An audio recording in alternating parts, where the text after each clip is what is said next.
제가 전 세계 정치의 중심이라 할 수 있는 미국 정치가 극좌 극우로 뒤집어진다. 트럼프에 대해서는 여러 번 이야기했고요. 샌더스에 대해서도 이야기를 했는데 지금 미국의 여러 여론조사에서 버니 샌더스가 뉴햄퍼스주나 아이오와주 같은 중요한 주에서 힐러리를 5% 이상씩 앞서고 있다.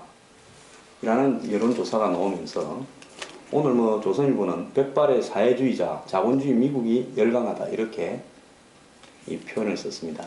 지금 버니 샌더스가요, 금융위기 이후에 미국의 투기 자본주의와 소수의 이 억만장자들 그리고 99%의 가난한 미국 국민들을 이야기를 하면서 미국 사회를 뒤흔들고 있습니다.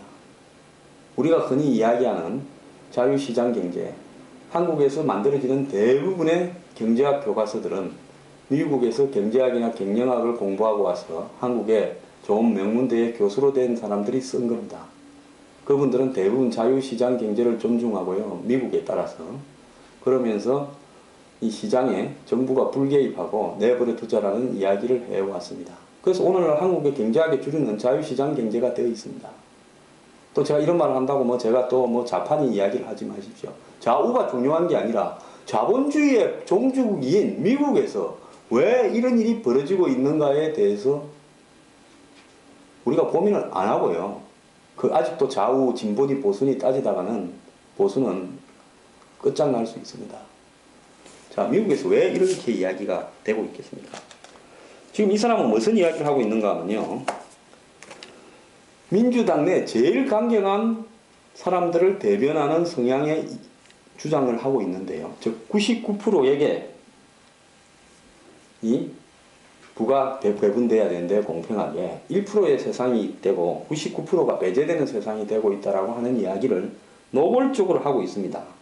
샌더스는요, 부자 상위 14명이 2년간 벌어들인 돈이 188조가 늘었는데 이것은 하위 계층 40%가 2년간 벌어들인 소득보다도 많다는 겁니다. 14명이 2년간 벌어들인 게 미국 국민 중에서 하위 40%가 2년간 벌어들인 것보다 14명이 더 많이 벌었다는 겁니다. 돈이 돈을 버는 사회에 대해서 이야기를 하는 겁니다. 미국의 금융위기를 자행해서요, 미국의 수많은 중산층과 서민을 극빈층으로 전락시켰는데 정작 금융위기를 자행했던 주범들인 미국의 금융투기 자본가들은 그 위기 속에서도 돈이 돈을 더 버는 행태로 나타났다는 겁니다. 그래서 이런 것이 민주주의냐라고 지금 문제를 제기하는데 미국 사람의 상당한 수가 동조를 하고 있고, 힐러리는 지금 따놓은 당상인처럼 보이던 이 민주당 후보 자리가 멀어져 가고 있습니다. 왜 그러냐? 힐러리는요, 한 번 강연을 갈 때마다 몇 억씩, 심지어 몇십억씩 받은 것도 있습니다. 1000억 이상을 강연으로 벌어들였다는 겁니다. 즉 미국 국민이 바라봤을 때 남편 클린턴도 세계적으로 강연을 다니면서 돈을 벌어들이고 부인도 책을 내고 강연을 하면서 돈을 수백억 수천억을 벌어들이는데 이 사람들이 또 부자들 돈 끌어들여 가지고 선거를 치른다는 겁니다. 지도는 안 서고. 근데 버니 샌더스는 완전히 쪼개기 후원금, 그야말로 서민들 대중들한테 후원금을 받아가지고 선거를 치르고 있는 거예요. 이런 어떤 부분으로 바라봤을 때 민주주의는 1달러 한 표지, 한 표가 아니고 1인 한 표 아닙니까? 돈 많다고 표가 더 있는 게 아니에요. 그렇기 때문에 서민들이나 미국 금융위기에서 고통받은 사람들이 훨씬 많기 때문에 이런 사람들이 오늘날 미국의 민주당의 주류였던 클린턴, 힐러리 같은 미국의 민주당의 그 전통 로얄 패밀리들이 한마디로 기득권층이고 금융자본가들 편이라고 비판을 하는 겁니다. 그래서 힐러리 말은 전부 다 위선적으로 보이는 거예요. 저는 힐러리는 끝났다고 보고 있습니다. 오바마가 힐러리가 떨어질 때쯤 조 바이든을 석 집어넣어서 샌더스를 제낄 수 있다고 생각할 건데 세상은 그렇게 안 됩니다. 조 바이든도 엄청난 귀족 집안입니다. 미국의 민주당의 상원의원들이나 공화당의 상원의원들, 이런 사람들 대부분 주지사들 몇 명을 빼고는 대부분이 다 귀족 집안입니다. 그렇게 네트워크가 연결되어 있는 사람들, 돌고 돌면서 다 해먹는 사람들입니다. 그러니까 이런 사람들을 더 이상은 대통령으로 안 만들겠다라는 부분이 작동을 하고 있는 거예요. 자, 공화당에서는 트럼프에 열광하는 사람은요, 트럼프가 하는 말 중에 이민 반대 빼고 몇 가지들 황당하게 짝이 없는 이야기도 있죠. 그렇지만은 전부 내숭을 까고 있었는데 저 사람은 지 돈 써가면서 대통령 선거 치르면서 속 시원하게 이야기해준다. 하고 싶었는데 차마 못하던 말을 미국이 뭐 멕시칸, 히스패닉들 판이 돼가느냐, 아시안 판이 돼가느냐, 흑인들 판이 돼가느냐 이런 이야기를 노골적으로 이야기를 하니까 속 시원하다는 겁니다. 그래서 지금 트럼프도요 지지율이 떨어질 것 같은데 안 떨어지지 않습니까? 제가 몇 달 전에 뭐라고 했습니까? 이 두 사람이 그렇게 쉽게 안 갈 거라고 예측을 했지 않습니까? 그래서 제가 이야기하는 것은요, 한국에도 정치판에서 기득권 층들, 한마디로 대대로 해먹는 이런 층들이 사라져야만이 대한민국도 국민을 위한 정치가 오는 건데요. 여기에서 가로막는 게 뭐는 줄 아십니까? 국민에 의해서 그야말로 썩은 정치판을 물갈이하는 부분에 이념을 갖다 대면서요, 민주당은 진보라 그러고 새누리당은 보수라 그러면서 장난을 치는 겁니다. 진실은 진실이죠. 거기에 보수니 진보니 따지는 게 의미가 없습니다. 그래서 우리나라 국민들도요, 저는 미국 국민들이요, 그래 우리 미국이 교육제도가 엉망이 되고 미국이면 가정이 무너지고 어쩌지만 저는 미국의 가정이나 교육제도가 한국보다는 훨씬 더 튼튼하고요, 현실을 인식하는 문제가 강하다고 보고 있습니다. 한국 같으면 이런 혁명이 일어날 수 있겠습니까? 100년이 지나도 안 될 수 있어요. 전부 다 겉으로는 투덜대고 정치인들 혐오하고 이러다가 선거판만 열리면요, 뭐 텔레비 나가고 감성적으로 기타 한번 치거나 뭐 내가 마누라를 버려야 됩니까 하거나, 예? 뭐 우리나라를 성장시키겠습니다 하면 전부 다 그냥 고향 따라서 색깔 따라서 줄 서버리지 않습니까? 그러니까 안 되는 겁니다. 국민이 깨어야 정치가 제대로 되는 거예요. 우리나라 국민들 정신 차려야 됩니다.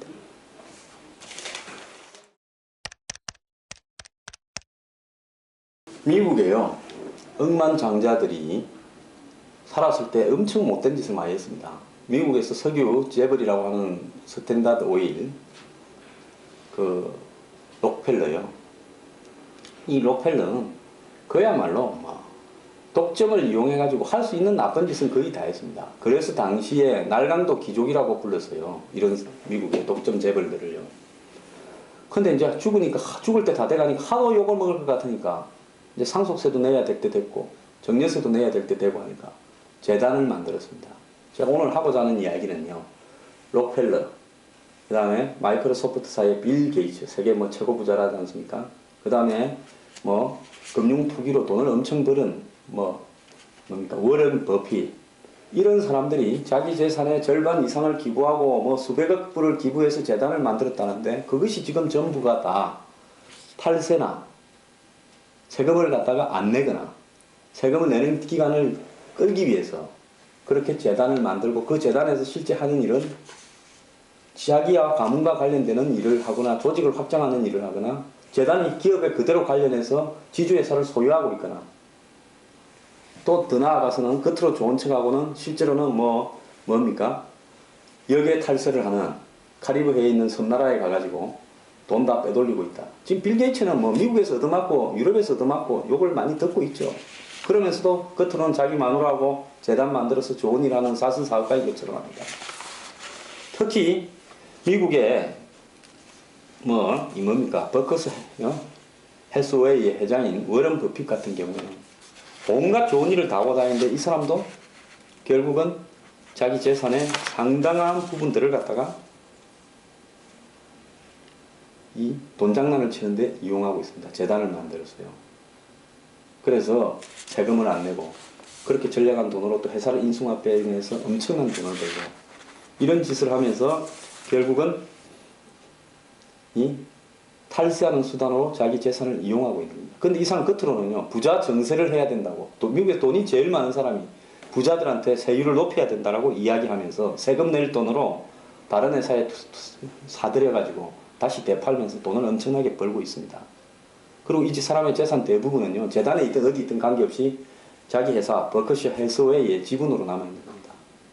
자, 재단에 돈 냈다고요. 안철수는 재단 만들었죠. 재단에 돈 냈다고. 그 돈이 그냥 사람들은 재단에 냈다 하면 그냥 그건 자기하고 관계없는 것처럼 생각하는 아닙니다. 그 재단에 뭐 이사장이나 이런 부분들을요, 자기 주변 사람으로 해놓고 나중에 자기 아들도 관계하고 이렇게 되면요, 이 재단이 가지고 있는 주식, 지분, 기부를 했잖아요, 주식으로. 그럼 주식 지분이 그대로 있는 겁니다. 그럼 재단이 주식을 소유하고 있는 거예요. 이 재단이 소유하고 있는 거는요, 겉으로 조그만 자선 사업하고요, 계속 가지고 있으면요, 세금 안 내면서 계속 가는 겁니다. 그래서 오늘날 미국에 관행으로 자리 잡았다는 초억만장자들의 이 기부가요, 탈세나 정려세, 상속세를 피하기 위한 수단인데요. 한국에도 그런 분들 좀 있죠. 이야기는 안 하겠습니다. 뭐 저쪽도 많은데 한국의 대표적인 1, 2등 재벌들이요, 재단 만들었는데 어느 순간에 보면 아들한테 재단이 넘어가 있습니다. 아버지한테서. 그럼 어떻게 했으면 재단에 5조 정도를 갖고 있다면 아버지가 하고 있다가 어느 순간에 아들이 그 재단 이사장이 돼요. 그럼 그 재단이 가지고 있는 지분은 누구 겁니까? 아들한테 세금 안 내고 넘어왔지 않습니까? 또 가끔씩 대형 사고 쳐가지고 1조쯤 사회에 내놓겠다 한 분들요, 재단 만들어갖고 또 쓱 옮깁니다. 그래서 재단을 만드는 게 좋은 일이 아닐 수도 있다는 걸 우리가 좀 알아야 될 것 같습니다.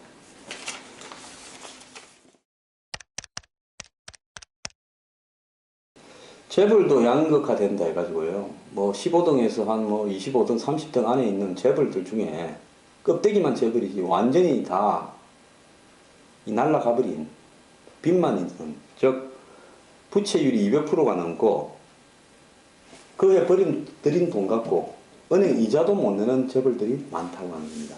그러니까 이제는 재벌이 30대 재벌이니 뭐니 해도요, 상위 한 7, 7개, 8개 빼놓고는 나머지 다 껍데기 재벌이 돼가는 겁니다.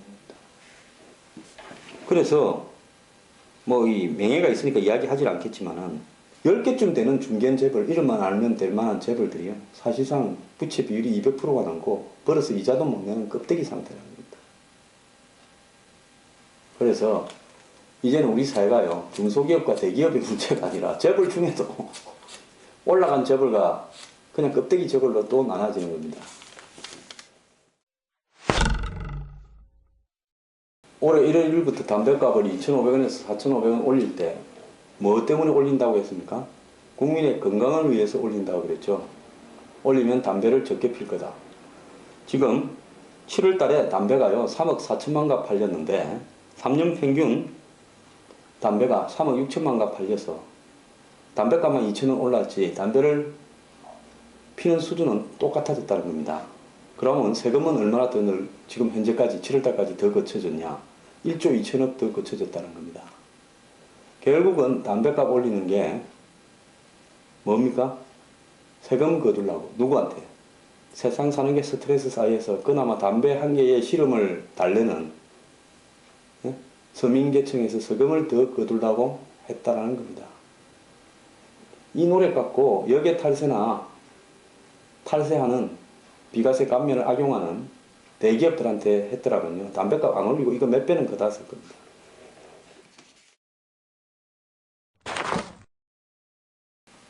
다음은 요즘 뭐 전 회장이 구속을 앞두고 있다라는 포스코 이야기 좀 하겠는데요. 정권이 바뀔 때마다 포스코는 정도경영, 윤리경영을 이야기합니다.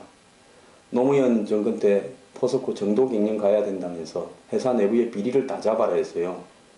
그래서 그룹 내에서 각 회사별로 그런 비리를 앞장서서 적발하던 사람들이요, 또 정권이 바뀌면서 그 다음부터는 또 도둑질하는 사람들을 잡지 말라고 한 모양입니다.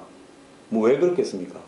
그러니까 그걸 잡아내는데 앞장서던 그룹에서 정도경영 뭐 리더를 해가지고 감사를 확대시켜서 이런 걸 잡아내라고 하던 사람들을 이제 물을 서서 미기기 시작했습니다. 그러다가 그런 데서 앞장섰던 사람은 회사를 매각할 때 팔면서 이제 산 회사가 바로 쫓아내려고 한답니다.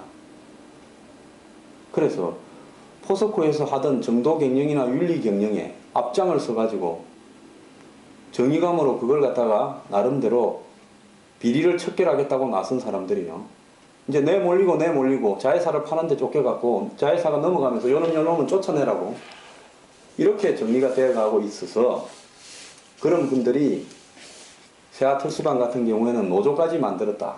라고 이야기가 지금 들려서 어제 뉴시스의 보도까지 나왔습니다. 자, 그러면 뭐 때문에 이야기를 하는 겁니까? 정도경영, 윤리경영 헌장이라고 만들어 갖고 있어요. 여기 제가 하나 출력해 놨는데요. 예? 쭉 있습니다. 예? 뭐 자세히 비출 것도 없고. 거기 보면 도둑질 못하게 철저하게 서로가 정말 예를 들어서 뭐 회사 사고 팔면서 얼마 떼먹고 뭐 건설한다면서 껍데기를 갖다가 예를 들어서 세아 특수광의 전신인 포스코 특수광은 베트남에 7천억을 갖다 투자해가지고 회사를 지었는데 지금 남은 가치가 회사가 완공됐는데 2천억밖에 안 된다는 거 아닙니까? 그래서 이 회사 빼고 이거는 팔지를 못해갖고요. 빼줬어요. 팔 때. 회사를 짓는데 다 지으니까 5천억이 없어져 버린 겁니다. 이런 도둑질들이 만연하고 있는데요. 이런 윤리 경영에 대한 헌장을 만들면 뭐 합니까? 그러다가 또 정권 바뀌면 또 해먹고 또 해먹고요. 끝없이 반복돼 가는 거 아닙니까? 그래갖고 정도경영이라고 직원들 다 모여갖고 뭐 선수하면 정도경영 윤리경영이 됩니까? 정말 똑바로 좀 하세요.